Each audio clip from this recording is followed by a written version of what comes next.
இன்றைக்கி வந்து உருளைக்கிழங்குல மஞ்சூரியன் செய்ய போகிறோம். இது எப்படி செய்யறோம்? இது ரொம்ப ஈஸியாக, ரொம்ப டேஸ்ட்டாக, சீக்கிரமாகவே செஞ்சிடலாம். அதுக்கு முன்னாடி நீங்கள் இன்னும் என் சேனலை சப்ஸ்கிரைப் பண்ணலைன்னா சப்ஸ்கிரைப் பண்ணுங்கள். பக்கத்தில் இருக்கிற பெல் ஐக்கானே கிளிக் பண்ணுங்கள். அப்போ தான் நான் இமெயில் போடுற வீடியோஸ் எல்லாம் நீங்கள் பார்க்க முடியும். இப்போ ஒரு பெரிய உருளைக்கிழங்கை எடுத்து நான் துருவி வச்சுருக்கேன்.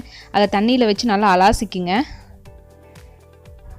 நல்லா தண்ணியில் அலாசிட்டு நல்லா பிழிஞ்சிக்கலாம். தண்ணி இல்லாமல் பிழிஞ்சு தனியாக இந்த மாதிரி பிழிஞ்சு எடுத்து வச்சுக்குங்க. இப்போ நல்லா சுத்தமாக பிழிஞ்சாச்சு. தண்ணியை ஒரு பவுலில் போட்டு இதுக்கு தேவையான மசாலா ஐட்டெல்லாம் நம்ம இதில் ஆட் பண்ணிக்கலாம்.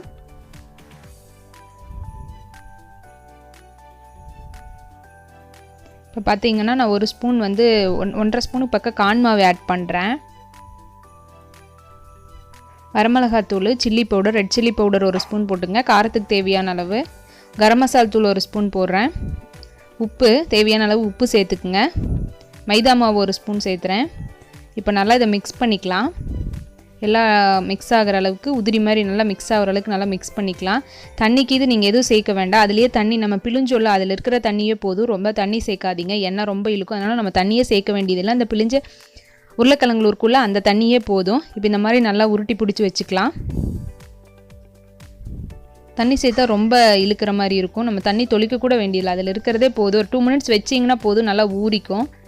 அப்போ உங்களுக்கு கொஞ்சம் தண்ணி விட்ட மாதிரி ஆகிடும். இந்த மாதிரி எல்லாத்தையும் உருட்டி பண்ணி வச்சுக்கலாம். பாருங்கள், இந்த மாதிரி எல்லாம் உருட்டி பண்ணியாச்சு. இப்போ வந்து நான் எண்ணெய் ஸ்டவ் பற்ற வச்சு எண்ணெய் ஊற்றிருக்கேன். எண்ணெய் நல்லா காஞ்சிடுச்சு. இப்போ நம்ம ஒவ்வொரு உருண்டையாக போட்டுக்கலாம். நல்லா கோல்டன் ப்ரௌனாக வர அளவுக்கு இதை நம்ம பொரித்து எடுத்துக்கலாம். ஒட்டாமல் போடணும் உருண்டை, இந்த இல்லைன்னா உதிரியாக பிரிஞ்சிரும்.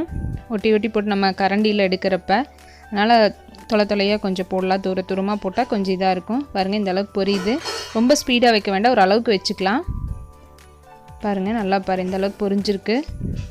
இன்னும் கொஞ்சம் கோல்டன் ப்ரௌன் ஆகட்டும். லைட்டாக திருப்பி விடுங்க. எல்லா சைடும் ஒரே மாதிரி கலராக ஈவனாக வரட்டும்னா ஒரு சைடு மட்டும் கருப்பாக, நம்ம ஜாமுனெல்லாம் ஒரு சைடு விட்டாமே அந்த மாதிரி ஆகிடும். நல்லா லைட்டாக திருப்பி விடுங்க. பாருங்கள், இந்த அளவுக்கு நல்லா இதாகிடுச்சு, ஒரே மாதிரி ஆகிடுச்சு எல்லா இதுவும். இப்போ எல்லாத்தையும் எடுத்துக்கலாம். இதே மாதிரி நம்ம மீதி இருக்கிற உருண்டையும் எல்லாத்தையும் நல்லா பொரிச்சு எடுத்துக்கலாம். இப்போ நான் ஒரு 3 ஸ்பூன் வந்து ஆயில் சேர்த்துருக்கேன். அதில் ஒரு 2 சோம்பு போடுறேன். ஒரு பெரிய வெங்காயத்தை வறுத்து வச்சுருக்கேன். சின்ன சைஸ் பெரிய வெங்காயம் தான், அதையை நான் நறுக்கி வச்சுருக்கேன். அதையும் சேர்த்துக்கலாம். ஒரு அரை தக்காளி நான் எடுத்து வச்சுருக்கேன். டொமேட்டோ சாஸ் இருந்தால் நீங்கள் கூட ஊற்றிக்கலாம். நான் இன்றைக்கி ஒரு அரை தக்காளி போடுறேன் பொடியாக. ஒரு பெரிய மிளகா இருக்குல்ல, அதை நான் ஒரு பாதியை துண்டாக கட் பண்ணி போட்டிருக்கேன். கேப்சிகம் க்ரீனு, உங்களுக்கு வேணால் வேறு கலர்ஸ் இருந்தால் நீங்கள் கூட போட்டுக்கலாம். நல்லா வணங்கட்டும். லைட்டாக உப்பு சேர்த்திங்கன்னா கூட நல்லா வணங்கிக்கும். பாருங்கள், இந்த அளவுக்கு நல்லா வணங்கிடுச்சு. இப்போ வந்து ஒரு ஸ்பூன் வந்து க்ரீன் சில்லி சாஸ் ஊற்றிக்குங்க. ஒரு ஸ்பூன் ரெட் சில்லி சாஸ் ஊற்றிக்குங்க. சோயா சாஸ் ஒரு ஸ்பூனு. இதெல்லாம் சேர்த்து நல்லா மிக்ஸ் பண்ணிக்கலாம். நல்லா வணங்கட்டும். வெங்காயம், தக்காளி இதெல்லாமே சேர்ந்ததெல்லாம் நல்லா வணங்கட்டும். பெறளவுக்கு வணங்கிடுச்சு. இப்போ நம்ம ஃப்ரை பண்ணி வச்சுருக்குறோம்ல, அந்த பால்ஸ் எல்லாம் இதில் போட்டுக்கலாம். பொட்டேட்டோ பால்ஸ் எல்லாம் இதில் ஆட் பண்ணிக்கலாம். ஆட் பண்ணி நல்லா மிக்ஸ் பண்ணி விடுங்க.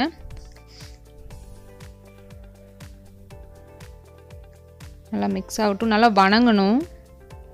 அந்த சாஸ் எல்லாமே அதில் கொஞ்சம் பிடிக்கணும். அப்போ தான் டேஸ்ட்டாக இருக்கும்.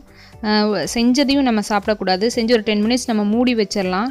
மல்லித்தலை தூவிக்கலாம். செஞ்சு நல்லா மூடி வச்சிடலாம். ஒரு 5 to 10 மினிட்ஸ் மூடி வச்சுட்டா கொஞ்சம் அது அந்த எசன்ஸ் எல்லாம் இறங்கிக்கும். அதுக்கப்புறம் நம்ம சாப்பிட்டா ரொம்ப டேஸ்ட்டாக இருக்கும். பாருங்கள், இந்த அளவுக்கு ரெடி ஆயிடுச்சு ஃப்ரெண்ட்ஸ். ட்ரை பண்ணி பாருங்கள், ரொம்ப டேஸ்ட்டாக இருக்கும், ரொம்ப சூப்பராக இருக்கும்.